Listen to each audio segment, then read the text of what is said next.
Hello and welcome back to Law Firm Corporate ID Help video. In this video we'll see how to edit text and colors in Adobe Illustrator.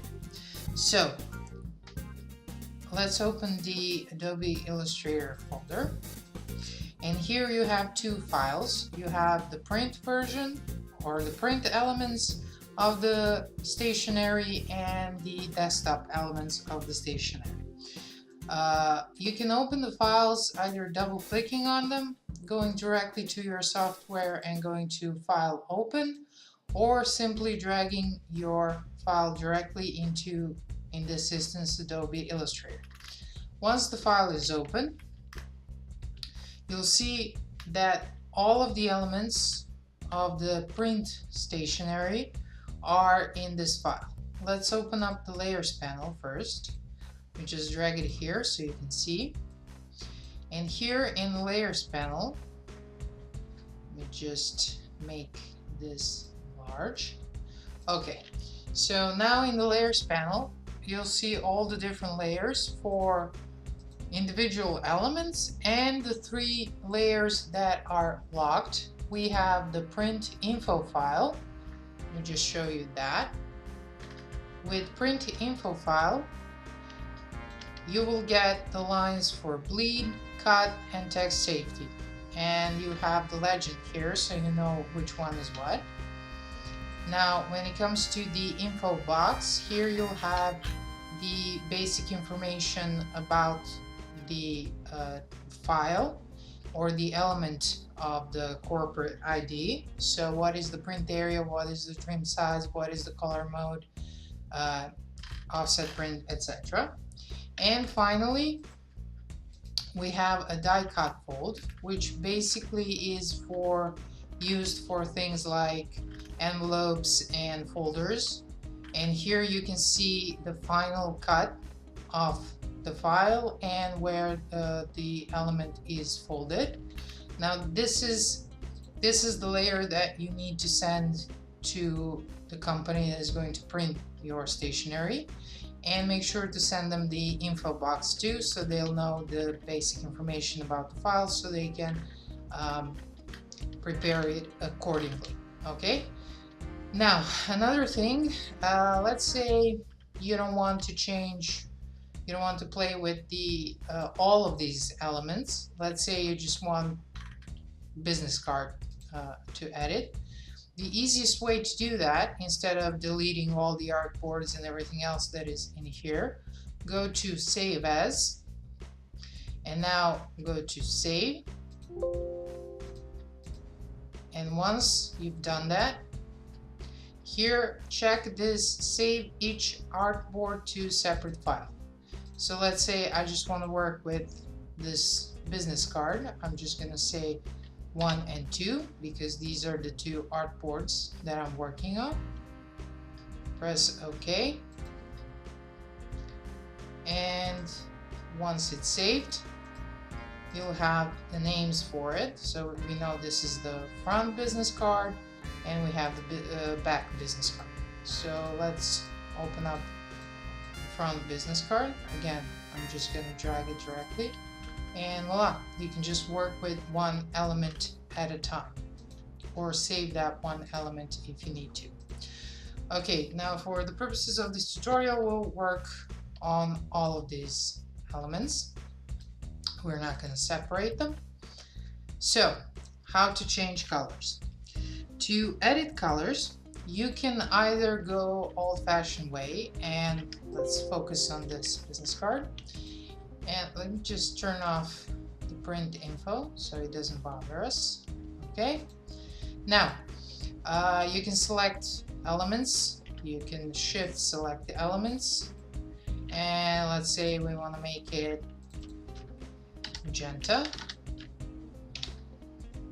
and voila, this is the old-fashioned way. But let's say you're changing everything on this template, so you're going to use all the elements. You can get a little bit tedious to do that all over. So what we can do is go to the swatches panel, select the color we want to change, and as you can see, it will all automatically select here in the swatches panel. Now we are going to utilize something that is called global color. Global colors are the colors with this white triangle here. Now when you see this white triangle with this little dot in the middle, those are spot colors, and these are the colors that we use for our template.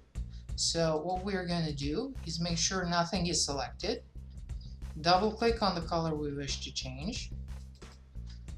Change the color. Now make sure preview button is on.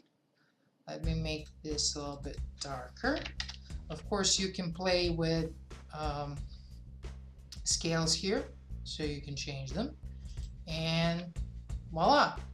Now I'm gonna do this for the second blue because I have two shades of blue here.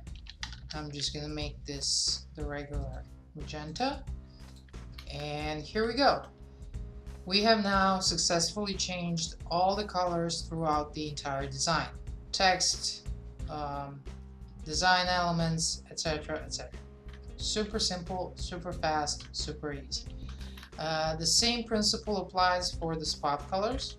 Let's say after changing these colors, now you don't see die cut lines very well. So you can just double click on the die cut, and I'm going to change it into yellow. And once I click OK, it will change throughout the entire design. Another element when it comes to the colors here is this pattern. Now you can see this pattern here. If you want to change the pattern, just simply add your own. Let's say you have your own pattern, just simply click on the element with the pattern in it, click on your own pattern, and that's it. But if you want to make some additional changes with this pattern, double click on it and just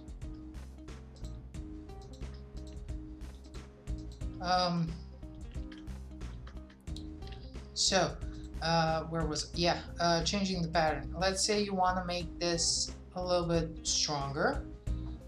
We have been utilizing transparency to make this effect, as you can see.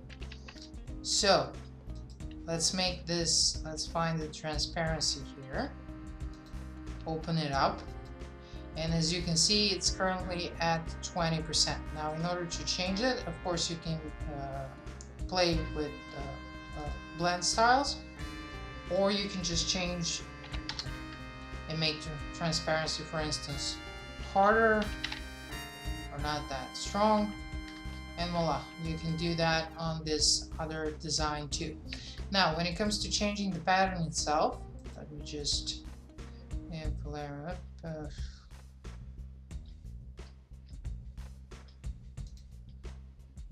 Nope, CS5 for some reason doesn't have an option.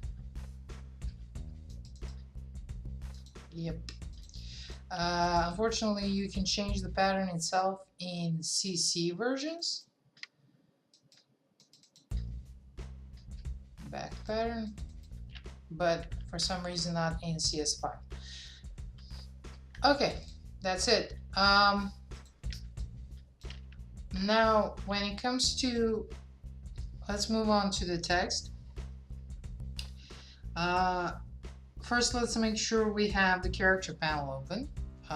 If you can't see the character panel, go to Window, Type, and Character, or simply press Ctrl T on your keyboard to open and close the panel. Now, let's select the text that we want to edit. You can select it either double clicking on the text and then select everything, or you can select the type tool here from the tools panel, and once you hover over the text that is editable, just simply select it.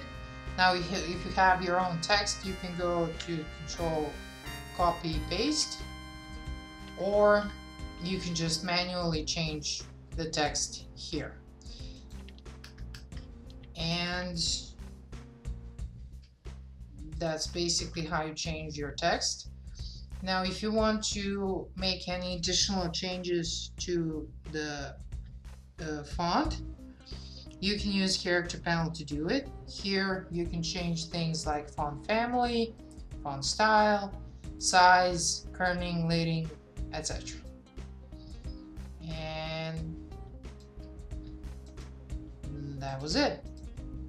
That was it for this video. In the next video, we will see how to edit the template in Adobe InDesign. See you. Bye.